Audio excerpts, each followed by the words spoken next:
I'm making a 30-minute meal.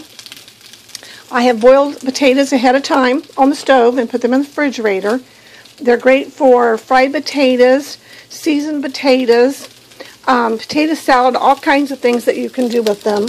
So what I'm going to do is I'm going to open a little bit of seasoned salt on my potatoes, okay? All I did was spray the pan first with a little bit of spray. I'm going to add a little bit of pepper, okay? And if I thought ahead, I'd have browned some onions, caramelized them a little bit, but since I didn't, I'm going to put a little bit of dehydrated onions in there. Alright. And I really love cooking with garlic powder. I use garlic powder a lot of times more than I do the salt, because then you don't have to worry about over salting things. Okay. Then what I've done is I browned some pork chops, just floured them and browned them. I'm going to lay the pork chops right on top of the potatoes, like so.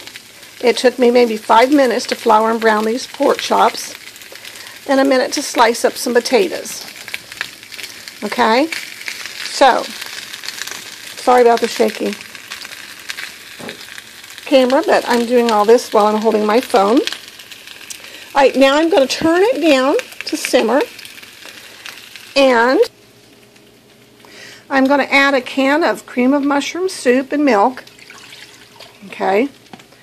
And then I'm going to stir this up pretty good. I usually like to use a wire whisk. I love my wire whisks because they mix up and blend a lot easier and smoother.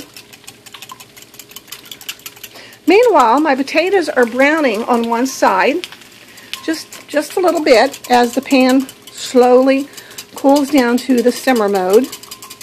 So they're not really fried potatoes, but at the same time they might have a little bit of body to them. Okay, I think this is whisked up good enough. And then I'm just going to slowly pour the cream of mushroom soup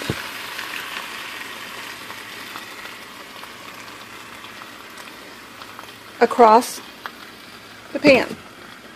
Now, you are more than welcome to add now or later some some crispy fried French fried onions, or you can even add some vegetables in there. It's all up to you. I will probably heat my vegetables up on the side or fix a salad, and this will be my main dish. You can use as big a pan or small as a pan as you need, depending on the size of people that you're fixing this for. I'm going to go ahead and cover this. I use my wok lid because this frying pan is so big, I really don't have a lid big enough. I'm just going to cover that, let it simmer. I'm boiling eggs to use later for salads and snacks and other things. So while this is cooking, I clean up my mess. Go ahead and put all the stuff away, the milk and the extra potatoes and everything else.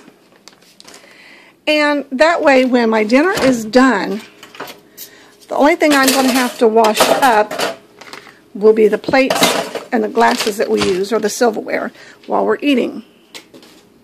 So, you don't need to let that simmer very long, just long enough for the potatoes to get hot, for the pork chops to finish cooking inside. I use thin pork chops, thin sliced, sometimes boneless, because that allows for quicker eating. I think they're a lot of times a little more tender as well, depending on whether you want to steam them or broil them, or however you want to cook your pork chops. And so that way you're for sure having a 30-minute meal from start to finish and ready for your family to enjoy it. All you need to do is add your vegetables or your bread, or I don't eat bread too often, but whatever else that you need to do. If you want to have a dessert, a nice healthy dessert would be to take some apples and a few Snickers bars and cut them up in bite-sized pieces and fold in some Cool Whip. Little bit of sweet, a little bit of healthy. If you don't eat too much, your calorie intake is still pretty small. So I hope you try this sometime. Let me know how you enjoy it. I'm getting ready to get the plates out.